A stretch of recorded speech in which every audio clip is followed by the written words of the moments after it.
The more research I do for this book, the more intense I get about telling people that however you decide to intake your news, the absolute worst way to do it is through social media. And especially if you're on a social media algorithm that's not things that you've decided to follow, but it's like a for you algorithm, the way that TikTok has it, for instance. Absolutely worst way to get your news. Social media is not just a platform. I think when we think about social media, we think about it's a neutral platform. It's just a way of disseminating information.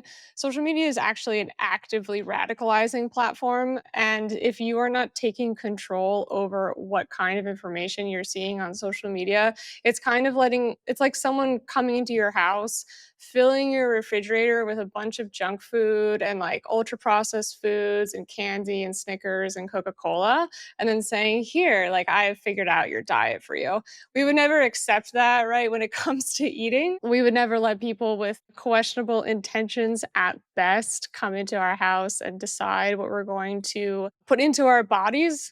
Why would we let that happen in terms of what we decide to put into our minds and our consciousnesses and what we're paying attention to? So I really try to convince people like it's going to make a huge difference to your mental health to take all of your news and all of your politics related content off of social media. You can either train, if you're a TikTok person, you can train your algorithm to not serve you that stuff. It almost never serves me political and news content because it knows that I will actively skip by it. But even if you're not on a for you algorithm, I recommend to people like choose one or two news organizations that if you're like you really, really, really want to look at your social media for them, fine. I'm not going to argue about it.